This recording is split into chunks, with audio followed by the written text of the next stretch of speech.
Hello students, how are you. आज हम लोग इंग्लिश में बहुत इम्पॉर्टेंट टॉपिक डिस्कस करेंगे। वो है नरेशन। ये जो नरेशन होता है इसका मतलब होता है कथन की रीति।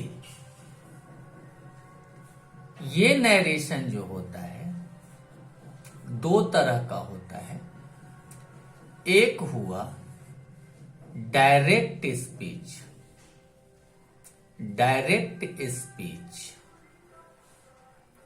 और दूसरा हुआ इनडायरेक्ट स्पीच हुआ।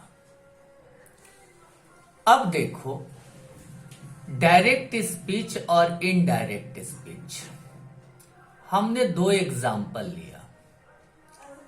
देखो, he said to me, I am your friend। दूसरा स्टेटमेंट लिया, he told me that he was my friend। गौर करो, आपने हमसे कोई बात कही, हमने आपके ही शब्दों को हूबहू दूसरे के सामने रख दिया, तो ऐसे सेंटेंस को हम लोग डायरेक्ट स्पीच कहते हैं। लेकिन आपकी बातों का हमने सारांश, समरी को दूसरे के सामने प्रकट किया, तो वह सेंटेंस इनडायरेक्ट स्पीच कहलाता है। कैसे हम पहचाने कि दिया हुआ नरेशन जो है वो डायरेक्ट स्पीच में है कि इनडायरेक्ट स्पीच में है। डायरेक्ट स्पीच को गौर से देखिए, पहचानना आसान हो जाएगा।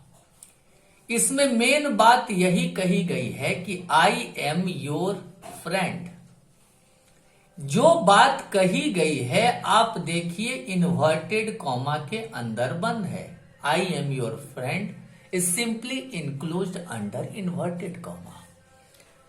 जब सेंटेंस का मेन क्लाउज इन्वर्टेड कॉमा के अंदर बंद रहता है, तो पहचान लो कि वो सेंटेंस डायरेक्ट स्पीच में है।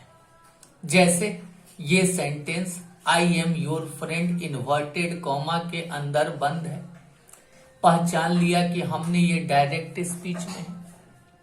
लेकिन दूसरे सेंटेंस में कहीं इन्वर्टेड कॉमा का यूज नहीं किया गया है। आप पहचान लो कि इसमें वक्ता की समरी को रखा गया है। ये सेंटेंस क्या हो गया? इनडायरेक्ट स्पीच में हो गया। अब हम लोग देख लेते हैं टर्म्स ऑफ डायरेक्ट स्पीच।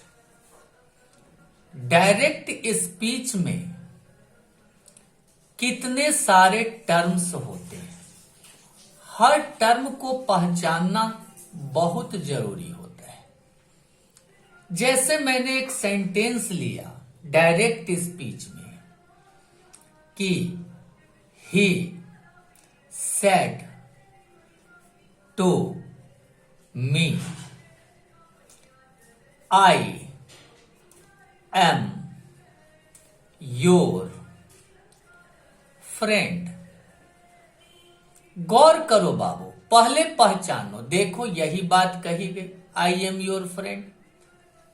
ये इन्वर्टेड कॉमा के अंदर बंद है, पहचान लिया कि ये सेंटेंस किस में है? डायरेक्ट स्पीच में।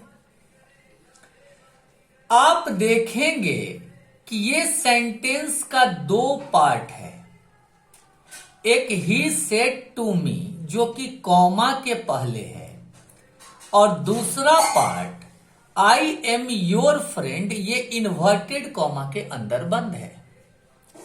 याद रखिएगा कि सेंटेंस का वह पार्ट जो कॉमा के पहले रहता है इसको रिपोर्टिंग स्पीच कहते हैं।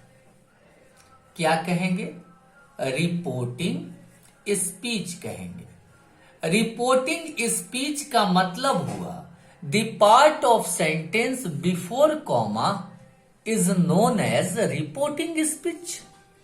और दूसरा पार्ट आप देख रहे हो जो इन्वर्टेड कॉमा के अंदर बंद है, आई am your friend inverted comma के अंदर बंद है, इस पार्ट को हम लोग रिपोर्टेड स्पीच कहेंगे। क्या कहेंगे? रिपोर्टेड स्पीच कहेंगे। याद रखिए रिपोर्टिंग स्पीच और रिपोर्टेड स्पीच मिलके बन गया डायरेक्ट स्पीच।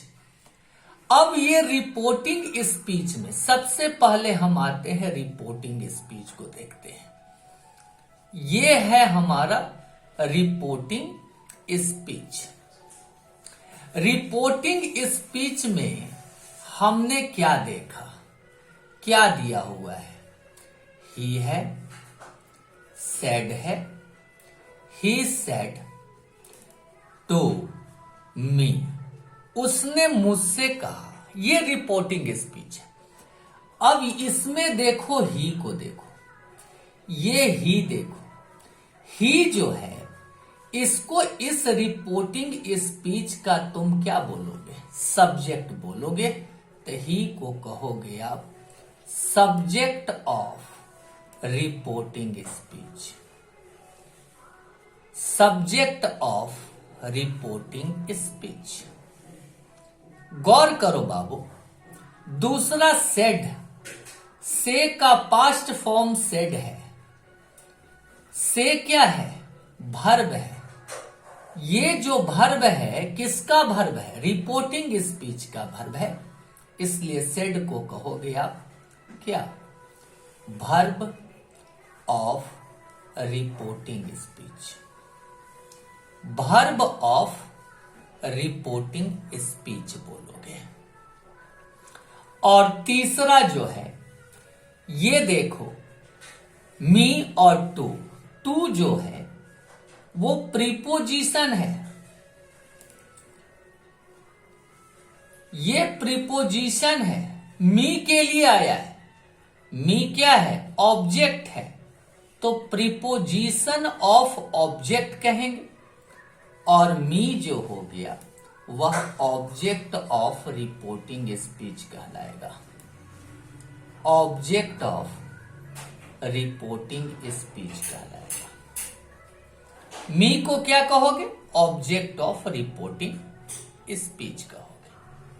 तो हमने रिपोर्टिंग स्पीच में जितने सारे टर्म्स हैं उसको पहचान लिया। अब हम लोग चलते हैं रिपोर्टेड स्पीच में।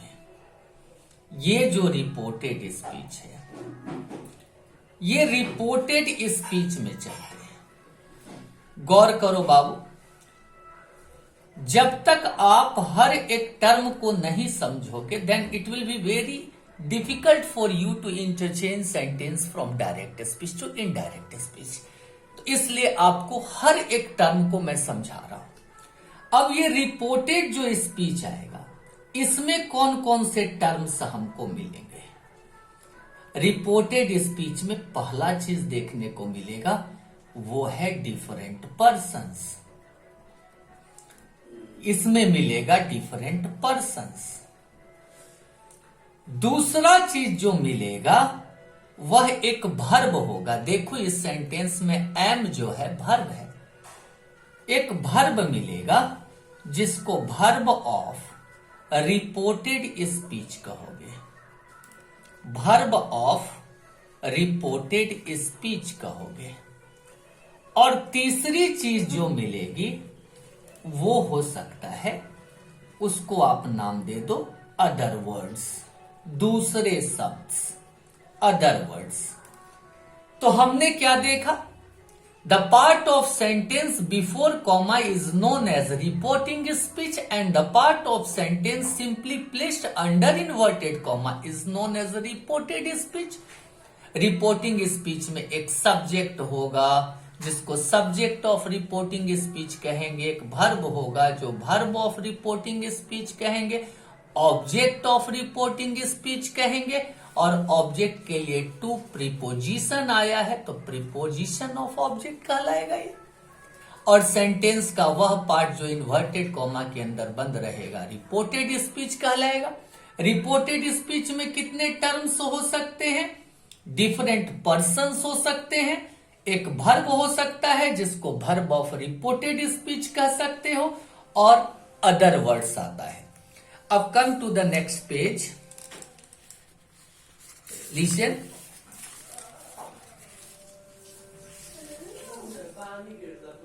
नाउ लिसन, अब डिस्कस करते हैं हम लोग। सबसे पहला है रिपोर्टेड स्पीच में, वो है बाबू डिफरेंट पर्सन्स हैं। पर्सन्स जिसको आप लोग हिंदी में पुरुष कहते हो, इसकी पहचान सबसे ज्यादा जरूरी है। 90% एरर जो होता है बच्चे पर्सन को चेंज करने में ही करते हैं, इसलिए सबसे इंपॉर्टेंट पॉइंट है पर्सन को पहचानना। How to identify the different persons of reported speech, this matters. For that you must simply identify the different persons of reported speech. कैसे हम पर्सन को पहचाने? सबसे पहले देखो, पर्सन जो होते हैं इंग्लिश में 3 होते हैं। एक हो गया तुम्हारा फर्स्ट पर्सन, दूसरा हो गया सेकंड पर्सन और तीसरा हो गया थर्ड पर्सन।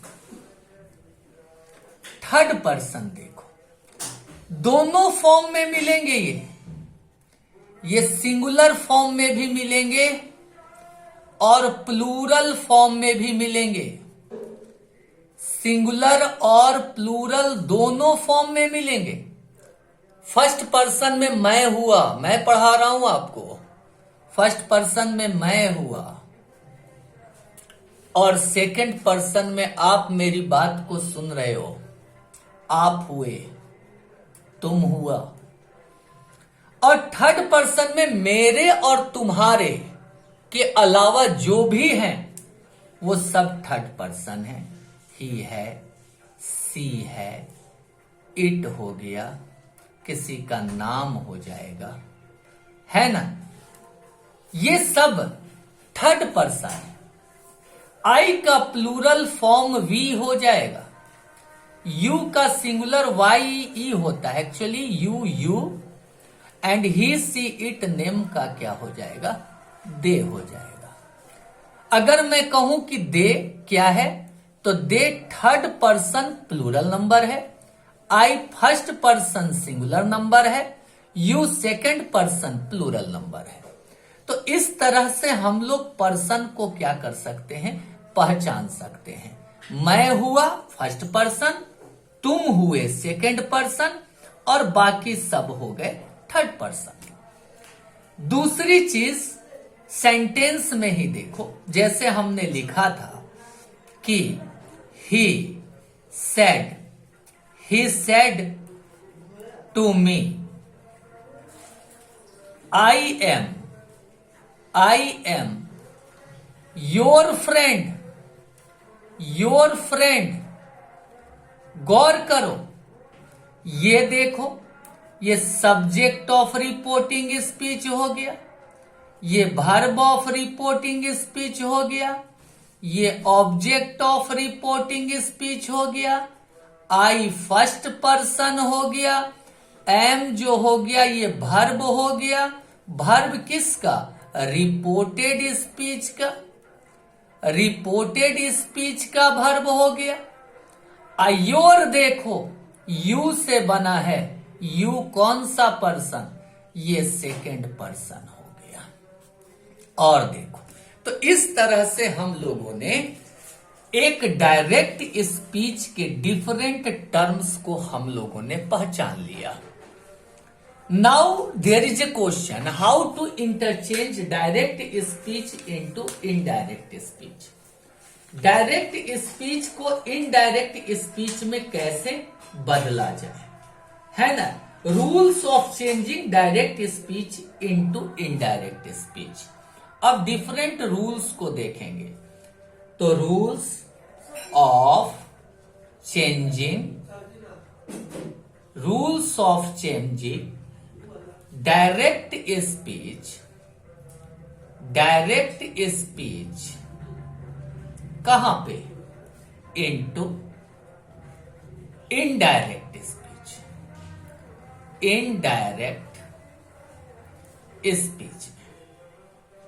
कैसे बदलेंगे। What rules must be followed for interchanging of direct speech into indirect speech? इसमें दो रूल है बाबू। एक है जनरल रूल।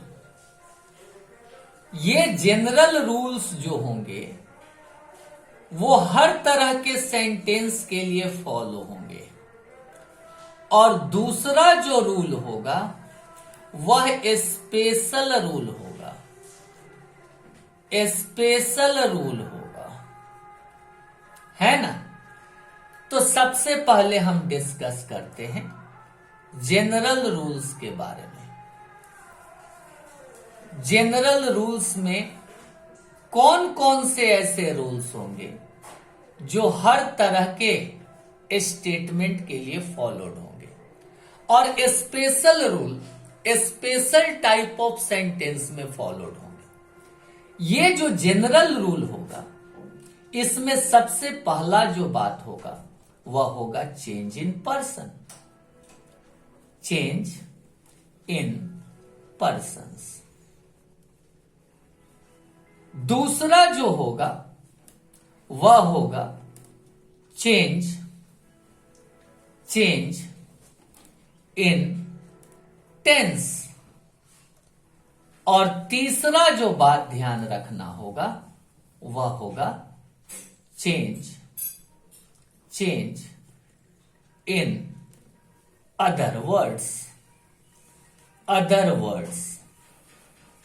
याद रखिएगा 90% एरर बच्चे यहीं पे करते हैं, पर्सन को चेंज करते समय गलती करते हैं। तो डेट इज वाई सबसे पहले हम ये सीखेंगे कि कैसे पर्सन को चेंज करें।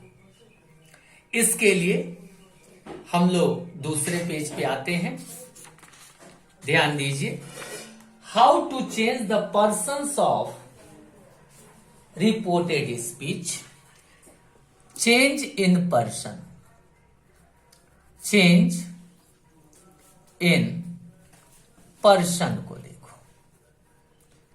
पर्सन को कैसे बदलते हैं, ध्यान दो।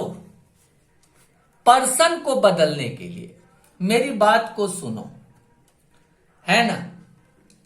हम लोग के लिए मां बाप कितना कुछ करते हैं। हम बेटे लोग बड़े होते हैं तो हमारे करने की बारी आती है तो हम लोग 1 2 3 हो जाते हैं, बदल जाते हैं।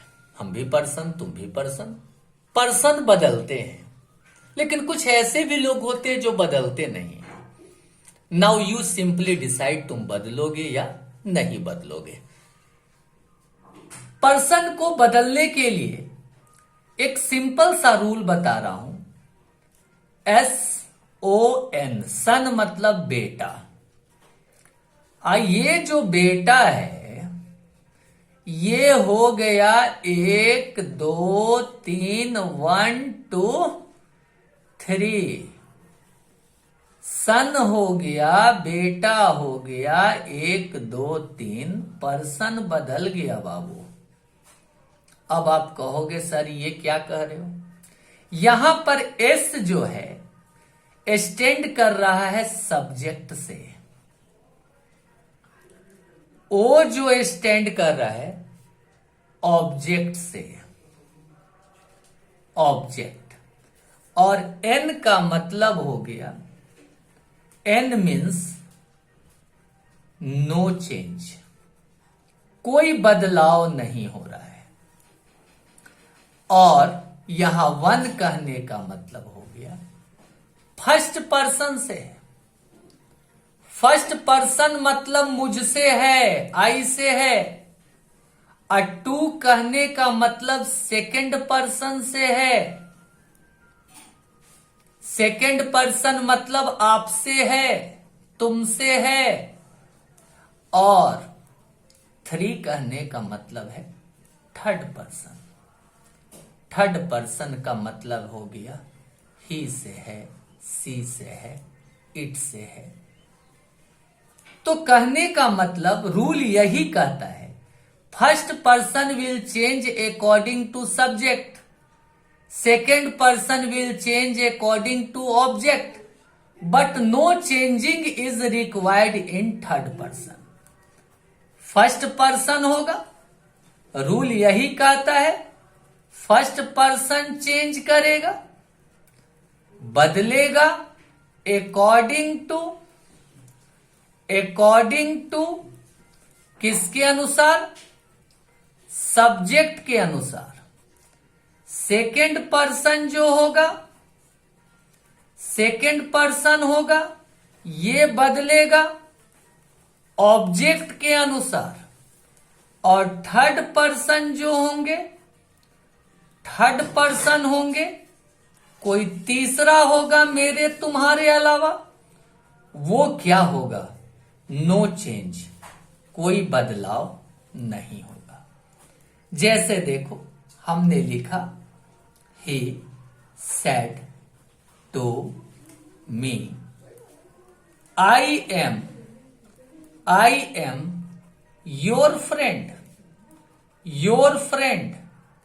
गौर करो बाबू, ही सब्जेक्ट हो गया, मी ऑब्जेक्ट हो गया, आई फर्स्ट पर्सन हो गया। फर्स्ट पर्सन सब्जेक्ट के अनुसार बदल जाएगा।